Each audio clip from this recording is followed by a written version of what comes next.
It's your time to renew, rebuild, and restore with Rebirth Podcast. Let's go!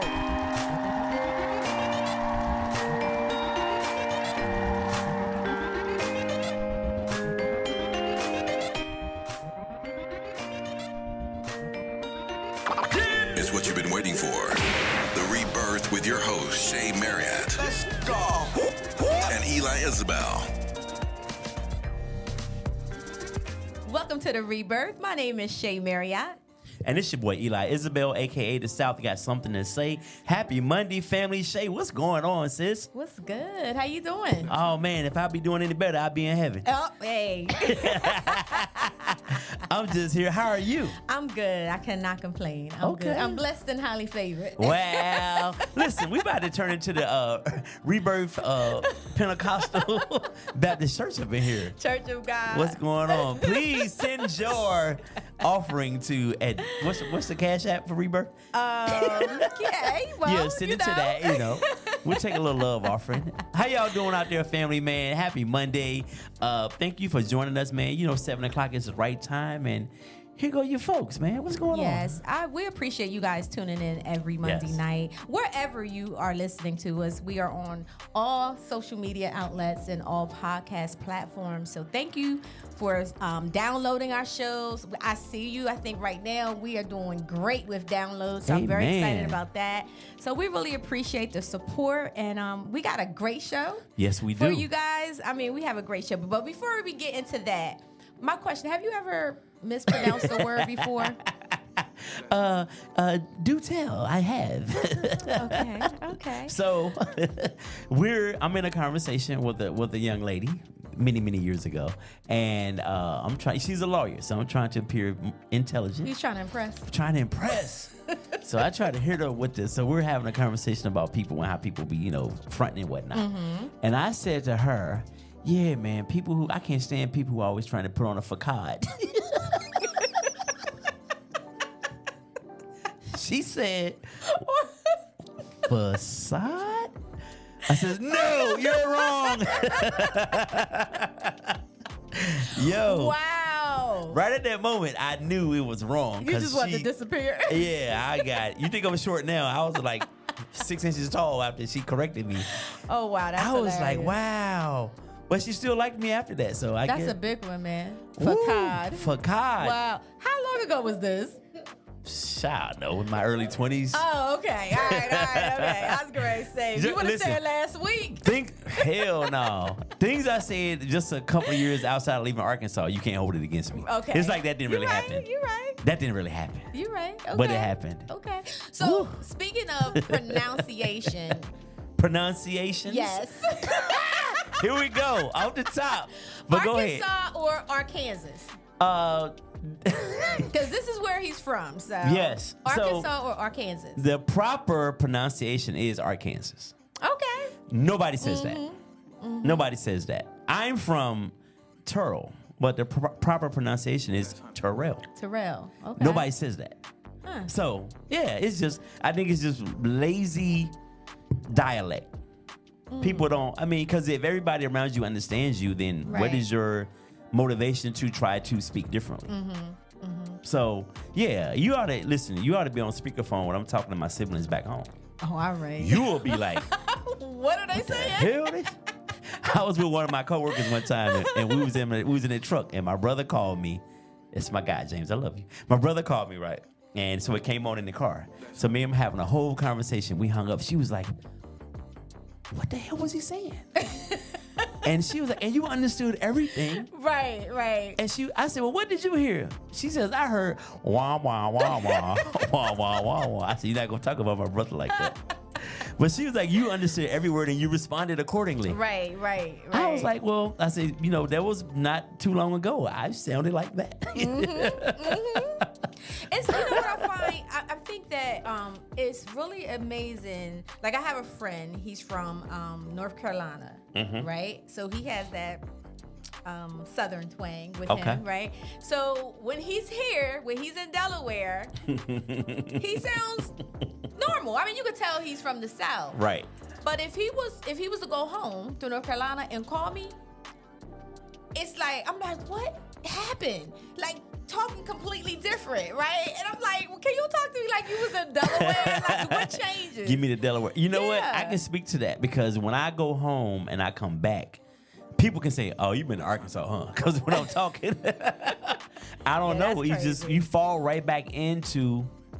Because I don't feel like I have to try and speak clear down there. Because what I hear them, I understand them. I speak what they speak, so my language becomes very lazy. Yeah. And half words, we cut off half the word, we run 10 words together. Yeah. It's just I don't know, it's just the I don't want to say culture, but I guess for lack of a better phrase. I love it. I mean, it's, I see the difference. I see the shift. So yeah, it happens. The reason why I was asking and we're about loud. the words, because I was recently in a training, and I've heard people mispronounce this word often, but I just never heard someone that was, had a doctoral degree that mispronounced this word. So we were in a training, and she said, I specifically wanted you guys to read, and I could not hear anything else that came after that. The and ocean. I'm like, did she just say Pacifically?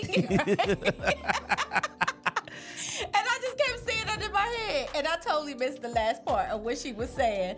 So yeah, but I think that's common. Word. That word is common, though. It is, and you can tell when people struggle with it because they could be talking, then they be like, specifically, they'll slow it down, like, make sure you sound that S. Well, just understand this. C students become president of the United States also. So just because you have a doctorate, don't make you just gutted it out. You completed them papers. You did your little oral presentations and you made it. You might have made it by the skin of your teeth, but you still got a PhD. Right. I always mispronounce words. I ain't even What's the word you commonly mispronounce? Well, you know what? I'm not going to say. So I say words funny. And I think I have a client, and she used to always love, her appointments were always on this certain day of the week, which I haven't said yet. And she, at the end of our session, she'll say, when's my appointment again? And I say, it's Tuesdays at 6 or something. Okay. It's either Tuesday or Wednesday that I say Wednesdays. Something I say awkward to her, but she loves to hear me say it. For me, I don't know. I don't hear what I'm saying, but it sounds different for her.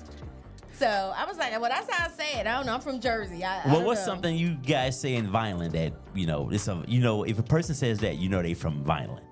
Oh, God. Is that to get the girl's attention? That was just something that, they used to do. It's a Violent thing. That's a street call. Wow. We in my hometown. I don't know what that means, but there's this family full of hilarious people. Their last name is Deans. It's about 100 of them, right? And they come up with the craziest words, and it becomes part of the lexicon. So they term the phrase called zilligan. Okay. If you're a zilligan, you are an idiot. He's a zilligan ass. Oh, wow. You're doing something, you stupid, and everybody in the whole town, so if somebody calls you a zilligan, they know you from Turl. And you know that person's from Turl because only Turl people use the word zilligan. Wow. Or they'll say, or it was good to say, you a moron. Moron. Yo, moron ass dude. You're like, yo. But they so damn funny, man. Wow. I'm going to tell you this and then we can move on. They got I can talk about this because we grown. Oh, well. One of the brothers' name was, they all have funny nicknames. One of them name was Cool Breeze. So we should be like, yo, why they call Cool Breeze Cool Breeze? They was like, well, if you down there on that end of the street and a cool breeze come through, you can smell him. You be musty. You can smell him at the end of the street. That's the word. That's musty. the word that I cool say breeze. That's hilarious. Yeah, they one name Lil Bruh, Cool Breeze, Eat 'em All. Just the worst names ever, and they look like they names. Lord have mercy. I'm about to fight all of them when I go back to Arkansas. Exactly. Shout out to the Deans, baby. Yes.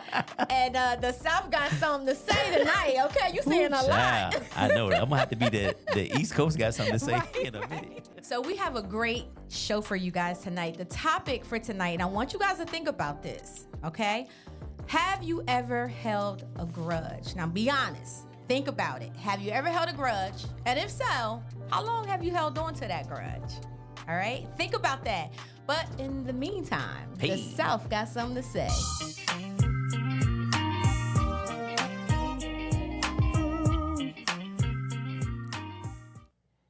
All right, family. So listen, tonight, man, really quick, I want to get into ignorance. I want to get into how we're raising these children today, and just the things that I think some of us could be doing better. I'm not going to say right or wrong, but some of us could be doing better. I see it every day, and it starts with, I'll give you an example. I'm at a light about a week ago, and a car is in front of me, and we're in the city, and person lets down the driver's side window, throws out a whole container that they were just eating food out of. French fries in it, just sitting there. I'm sitting there like, why? Like, why would you just throw a container out of the window while you're sitting at the light? I see people every day, and I'm going to specifically address our community. I see people every day that handle every situation with either cursing somebody out or about to fight. Like, can we handle any situation without it going too far? Why are we not able to have a conversation if we disagree? Every situation is being met with some kind of force, some kind of threat, and potential violence. I see it every day. The children I work with at my day job, little people, 3 to 5. Every situation is handled with hitting, scratching, and biting. We're not teaching our kids to problem solve. And I understand that because their parents weren't taught to problem solve. And so they don't have that to pass down to their kid. Their grandmom or grandfather, they fought every time that there was an issue. No one knows how to problem solve an issue without it coming to violence or someone being hurt. People stop in the middle of the street, put their flashers on. There's a parking spot you can pull in. Right. You're just going to say, F it, I'm going to park right here. Like, why? Why not just park? Why are you in the street holding up traffic? And you blow your horn at them, you may have to fight. Like, yo, let me by. Just lack of concern just lack of common courtesy for others. Like, it's just really a selfish time. And because of that, it's a dangerous time. For sure. Yeah, so I'm not sure, like, Shay, you do what I do. Like, what can we do to overcome some of this ignorance that we see all day, every day? Yeah, for sure. Definitely lack of problem-solving skills, social skills, communication skills. But there's certain things I will give you a pass on, but there's certain things I'm just not going to give you a pass on. And when it comes down to when I heard you say, I get it because their parents may not have done it, their grandparents may not have done it that way. I'm not going to give you a pass on that because just because your parents didn't have problem-solving skills or good communication skills does not mean you can't learn to acquire them. You know what I'm saying? Like, there's certain things that we can say, you know what? If they knew better, they would have did better. Absolutely. You know you're not communicating right. You know you're being a straight jerk, right? Go do something about that. Go get some therapy. Go learn how to have a conversation without it have to be so, aggressive. Right. You know what I'm saying? So I think those type of things, I'm not going to give a pass and say our parents, our grandparents, they didn't know, so this is why. People just are being jerks out here. Yeah. Period. I can give you another example of, I'm big on holding doors for people if I'm going into Wawa, if I'm going to whatever. And people would just walk in, don't say thank you. Like, it's just the level of entitlement is like crazy. Yeah. Walk right. I'm holding, you walk right by me and keep it moving. Right. Like, right. What is that? Yep. No one taught you to say thank you. Exactly. And you know what? Continue to do that. Don't stop being who you are, because that is, that's part of who you are, right? That you're just a gentleman. Don't let that change your behavior just because they don't say thank you or they're ignorant and all of that, right? You continue to do that, because there's women like myself, when that happens, I'm like, oh, thank you so much. That was so kind of you, or that was so sweet of you, right? Because everybody don't do that, right? But sometimes we allow people's reaction to us being nice or doing something nice for them change who we are. Right. I'm just, and I'm gonna end on this. I'm afraid that I see so many ignorant people throughout the course of my day, and I'm afraid that these ignorant people, they're gonna have little ignorant babies. Them babies are gonna have another group of ignorant individuals, and in a minute, we're gonna be outnumbered. The decent people that with just a simple common courtesy of walking into a room saying hello. You haven't been taught that. Like I was talking to a coworker of mine. This is a grown woman. She said, "Well, I walk in, ain't nobody say hi to me." Like, it costs you nothing to say hello. You are entering a room with 2 or 3 people in there, and you just go sit down and get on your phone. Yeah. Like, just common courtesy. So I'm afraid that in another 25 years, there's going to be more ignorant people on earth than it's going to be people that have some sense. So I think we're slowly being outnumbered. So we have to do something. Something has to be done. We have to start to parent our children.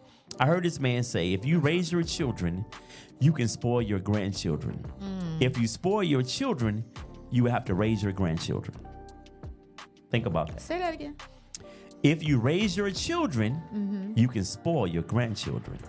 If you spoil your children, you will have to raise your grandchildren. That's good. Yeah, and I think this is where we are. Yeah. So I don't know. Is there hope? I hope so. I hope there's hope. We have to at least believe that it is, right? In order to, continue to move forward. We definitely got to believe that it is hope. Yeah. And that people will change. And I think that starts with holding people accountable. Yeah, absolutely. You know what I'm saying? Holding people accountable. I'm not even gonna lie. There was a time.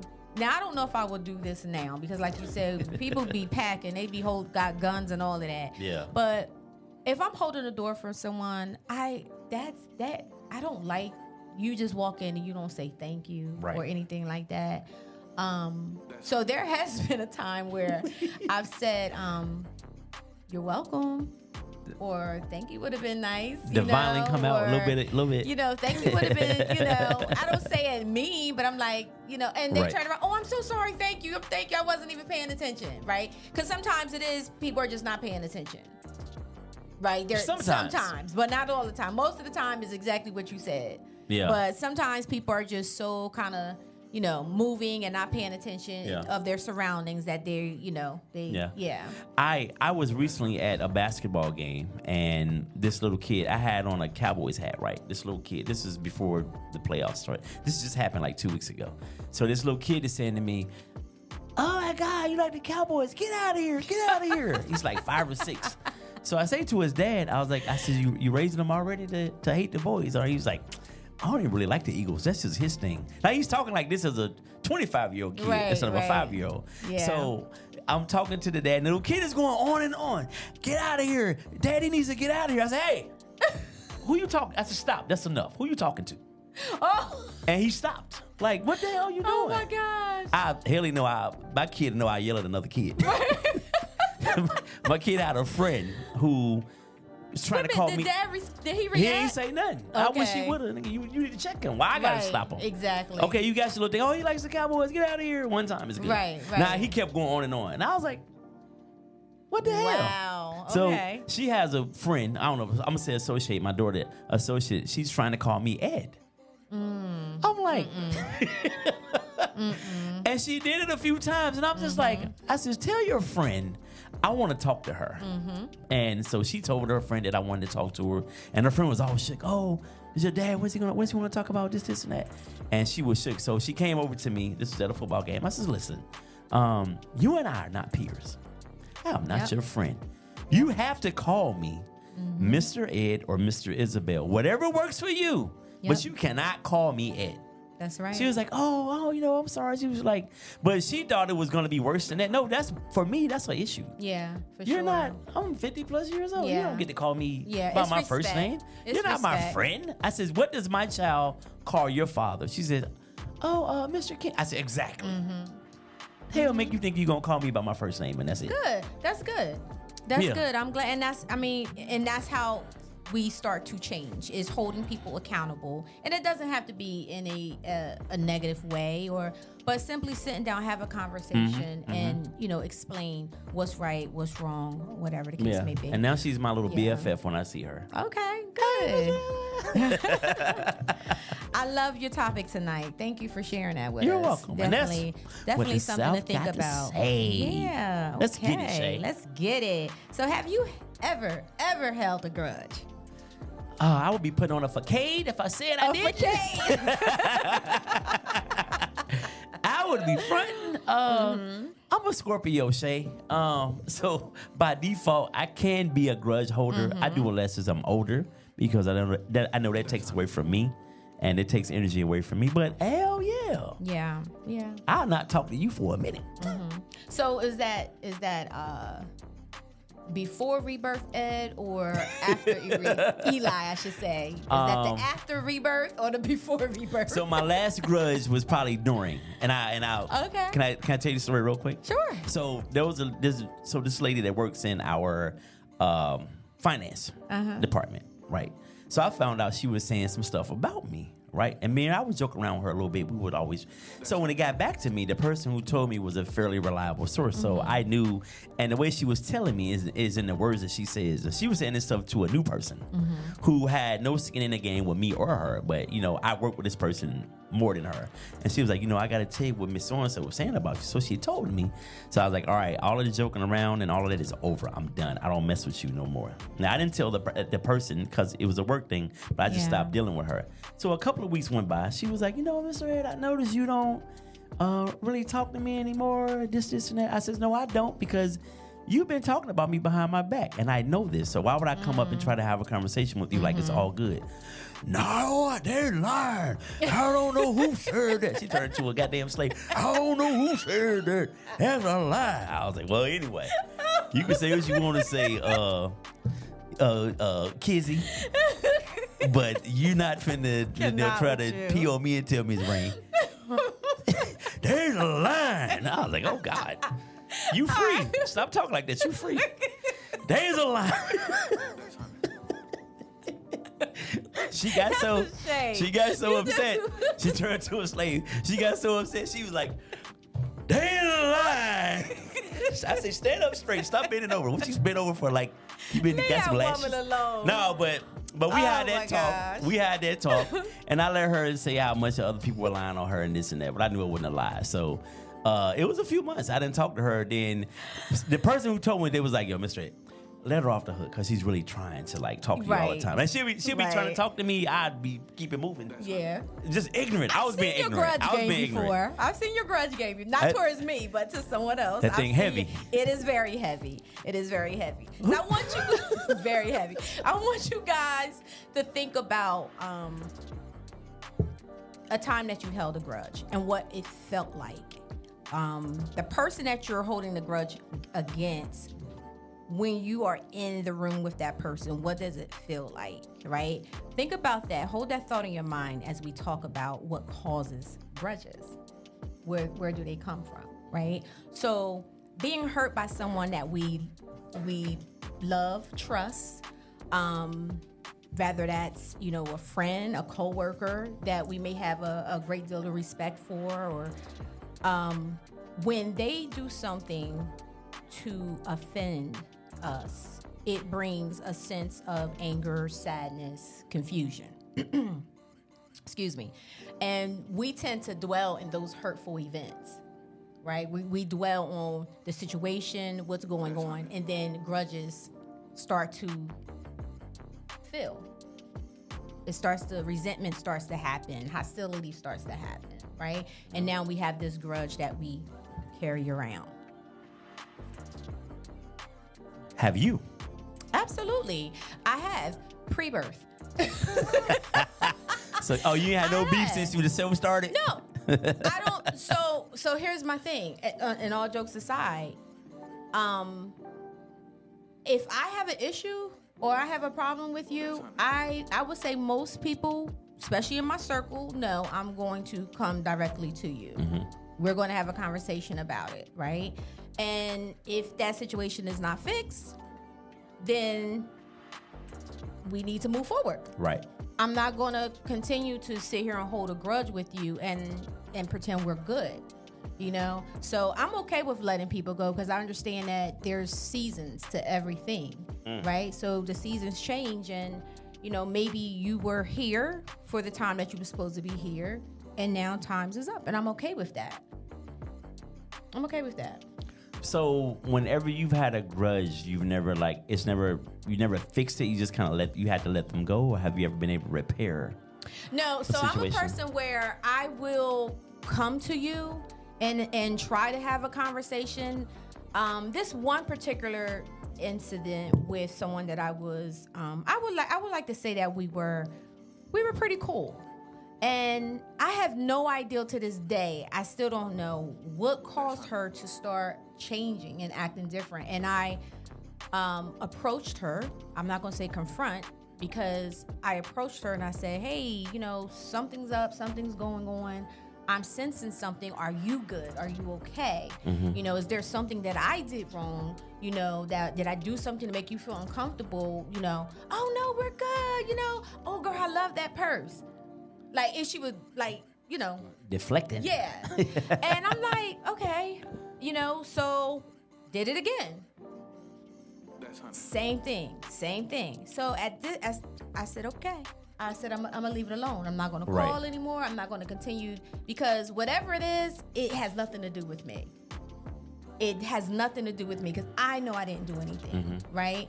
And if I've given you the opportunity to come and have a conversation with me as a woman and you still, you know, then that's something that you have to work out. So, yeah. I moved on from that situation. That's probably been about 6-7 years ago. Oh, wow. You know? So, do you? So I think it takes a very mature person to understand that person's issue with you, oftentimes it does not have anything to do with us. But everybody doesn't have their perspective. Like when somebody comes at you, you don't think, most of us are not that mature. I'm trying to be. I think I'm getting there since you are growing a lot. Absolutely. Since the whole situation right there, I've let a couple of things go. Well, I did some research on this topic, right? And now I don't necessarily agree with this, but I'm gonna say it. They said people most likely to hold grudges are those with a negative approach to life and hold on to emotions like envy, jealousy, toxic anger. Now, I know some amazing people that have held grudges. So I'm not putting that out there and say that they have a negative approach to life. Right. I just think that if you are a genuine person and you know you go hard for people and then people, you know, either dismiss you or treat you a certain way and you go hard for them or, you know, it puts a bad taste in your mouth, right? And it's just like, okay, I can't. Now, some of us can't get out of those situations. Some of these people we work with. Right. You know, some of them we work with. So we have to maintain some type of working relationship. But I still feel a certain type of way about you. But that doesn't mean that I'm a negative person or I have a negative approach to life. It just means that I'm learning how to process and manage these feelings that are negative. Yeah. Right? So. You know what? For me, because, and believe it or not, because I know I joke around in here a lot, but the Scorpio in me, I am very, like, if I rock with you, like, I really rock with you, and there's nothing I won't do for you. And so the minute that's not reciprocated, and I had to learn I can't expect me and other people, because that used to be the issue where people got cut off. Like, because I go hard for you, I can't always expect, and I used to expect that. Like, listen, like, if you called me in the middle of the night and you're broke down on the side of the road, I'm coming. And then I'm in a situation, I'm calling you and you're nowhere to be found ever. You know, so that would typically create a grudge for me and somebody. Like, if I'm going hard for you and you never are there for me, I can't mess with you. Yeah. So I'm gonna bring something up. We've been knowing each other for years. This a petty me? Years. No, I don't want to say it was a petty you, but it was also a moment of and you will agree because you could say how I responded to you, Okay. right? All right. So, Oh boy. so years ago, he would reach out. He'll call. He'll check on me or whatever. And I was going through my stuff during that time. So you didn't really know. You didn't know what was happening, what was going on. But he would reach out, just checking on a friend. So one time he was like, you know what? I appreciate your friendship and all, but I call you, I reach out to you, and all I would like for you to do is do the same for me, right? And in my mind, I'm like, I'm gonna go through this divorce. This man talking about I'll call and da. So, and you said that a couple of times. Just do a better job, So what that was telling me was that you cared enough about our relationship. You cared enough about me as a person, and you wanted that. You wasn't getting something from me, right? And it wasn't to a place where you was just like, whatever, forget you, whatever, move on. You wanted to salvage. You wanted to salvage whatever was going on. Right. Right? So what was my response? How did I respond to you? Girl, I can't remember what I did this morning. Are you asked me that. serious? How long ago? You said I'm going to do better? I'm going to do better, and I did. Oh, you did. But it was very one-sided for a long time. It was. I said that. Yeah, no, I want to reiterate the fact that I want to reiterate the fact that you was about to get cut off. Like once I take your number out of my phone, that's it. Because I take the number out just so I don't have a moment where be like, oh man, let me just see how they doing. The number gone, that's it. Because I don't have nobody's number memorized except for hers. But yeah, no, you almost was at to take the number out the phone. Wow. Like I'll block you, then take it out, so we will have no problems. Wow. But you didn't make it there. I didn't make it there. But I'll do that in a minute. I received, but you working on yourself. No, I don't do it now. Yeah, I will. I was gonna lie and say I don't do that now, but I'm lying. Your daughter said yes, you do. Yes. It's a character. It's a character flaw. Yeah. So, but my point to that is, the topic of tonight's show is before you hold a grudge, hold a conversation. Period. Yeah, absolutely. Right? Because and this was a perfect example. We don't know what people are going through today. We really don't. We don't know what's happening. We don't know what's happening at home. We don't know what all they went through before they got to the job. And sometimes people don't have the best coping skills to manage their problems or whatever it is that's happening in life. Right. And maybe they do come off offensive, or maybe they do come off dismissive. But hold that person accountable for it. Hey, you was a little short with me today. Is everything okay? Is everything good? Instead of not saying anything, and now we start to build up our own story of what could be happening, right? Because our mind is very powerful.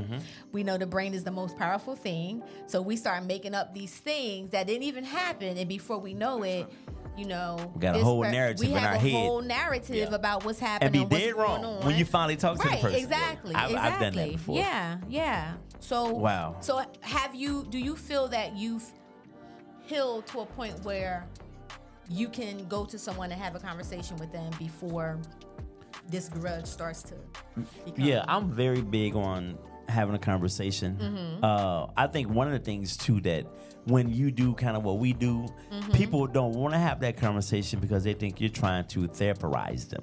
Therapize them, absolutely. And you're just trying to have a conversation and get to the bottom of what's going on. So I think that makes it difficult. It's partly that, and then people are not being able to, don't know how to communicate.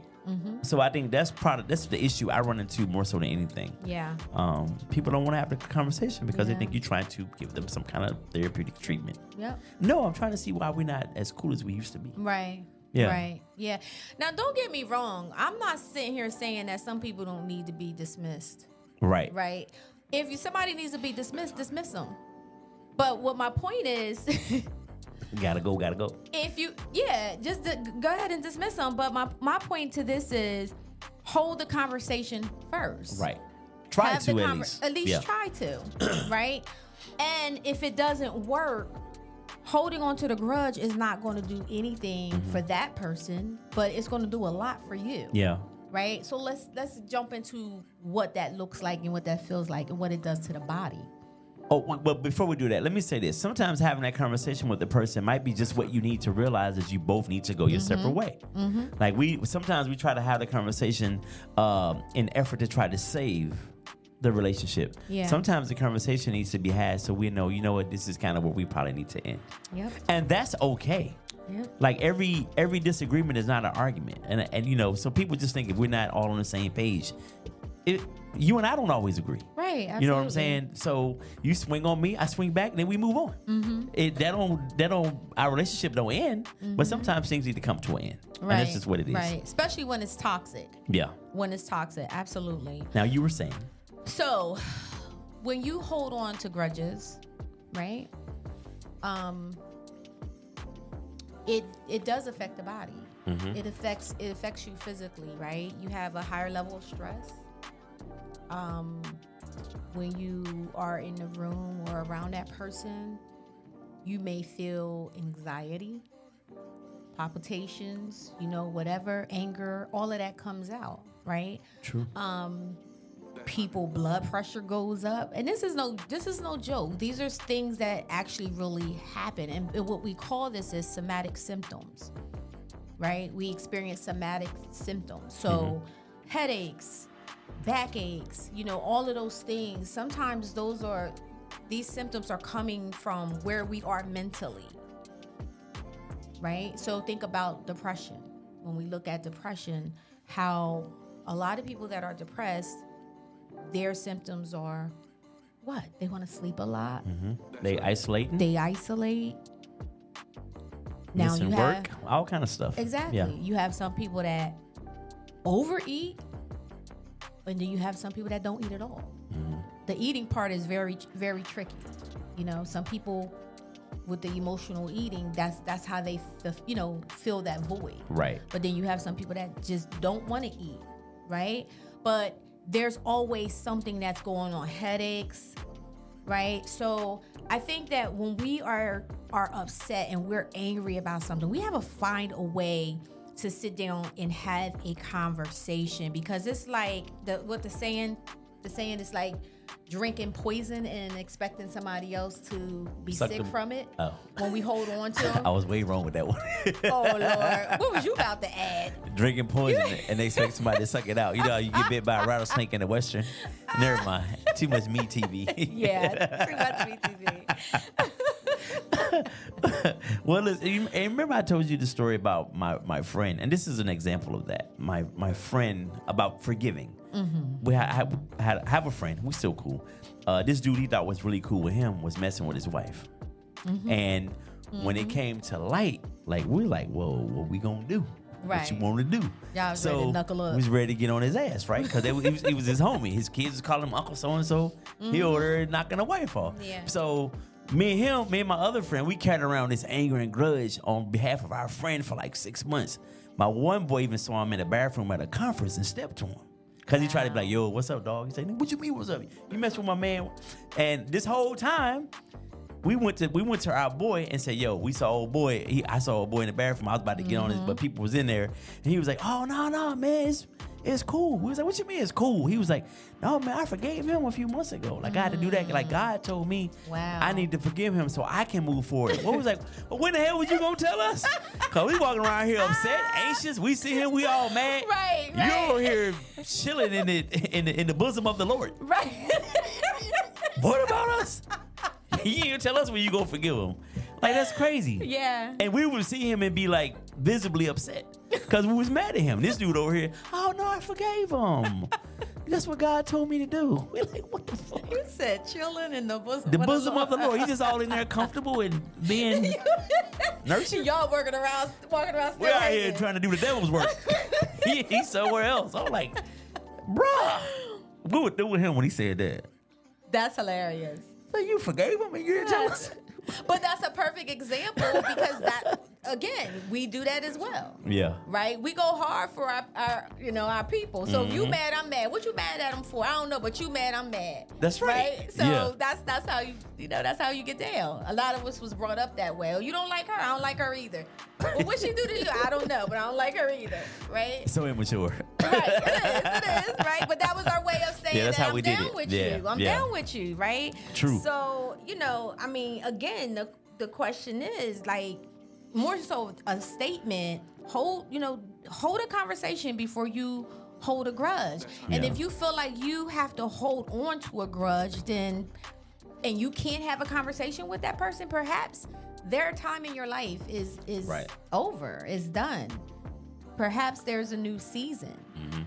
I you know what troubles me is people who have a grudge or an issue with somebody, and I talk about this within my own, like my extended family, because it's a bunch of us. Somebody's always mad at somebody about something, and I'm like, call them and say what your issue is. But we're in 2024 now, so people, instead of doing that, they go to Facebook and they put the problem on Facebook for everybody to see. Now people between Delaware all the way back to Arkansas know my family business. Like, that really gets on my nerves. Even if it ain't my family, I'm reading people like they're arguing like heavy. Just pick up the phone. You know what? I'm glad you brought that up, because I've seen that, and even though it may not be my family, I may not even know them, I get so embarrassed for them. You ever watch something, it has nothing to do with you, but when you're watching, it's just like, oh my God, that's so embarrassing. I get embarrassed for them. But that, again, that's the world that we're living in. People bring everything to social media. It didn't happen unless it's on social media, right? That's sad, and that's a weak way of getting attention, and you're not gonna resolve it, because now that person's ego says, I have to now respond on social media. So it's just an ongoing thing. So like, I swear, like, a little conversation goes a long way. And that social media thing really irks me. My whole spirit and my family. And here's the crazy part. These aren't like my nieces and nephews in their 20s. These are the grown. Old heads, 45 and up. 45 to 60. I'd be like, what the hell? Jesus. Which, like, we can't even, I can't even give you an excuse on that one, because with the kids, the younger generation, we like, oh, that's their generation. Hey, you 50, 60 years old, you know better. And you see how I'm sitting here like better. This is how, when I'm reading, I see it online, I be like, oh my God. And I just log off. My wife's like, you should just block them. But everybody's still gonna know. Then people are calling. This is the crazy part. People are calling you like, yo, what happened between someone? So I'm like, man, don't call me. I can't stand, man. You just saw the whole story on social media. Yeah, you know, you want to know the origins. Yes, for sure. So if you don't take anything away from my conversation tonight, please do this for yourself. As you already heard, that, holding on to pain, to hurt, anger, grudges, all of that, it will definitely harm you more than it will the other person. So perhaps it's worth a conversation, and maybe it's not. But if it's not worth a conversation, then do yourself a favor and forgive and let it go. Yeah. And you may run into a person that when you ask them, when you try to have a conversation, you may run into a person much like me. They lie. So be prepared to deal with that too, and then you make your assessment, you make your decision based upon if you still want to interact with that person or not. Even if you have some sometimes it's just best to have it, and then you decide what you want to do from there. But just holding on to that, it does not help you. Yeah, for sure. It does not. For sure. So it's time to do something different. It really, really is. So change is necessary, and the one thing that's always certain is change. So remember that. That's like one of my favorite quotes. I like that. Say it again. The only thing that is certain is change.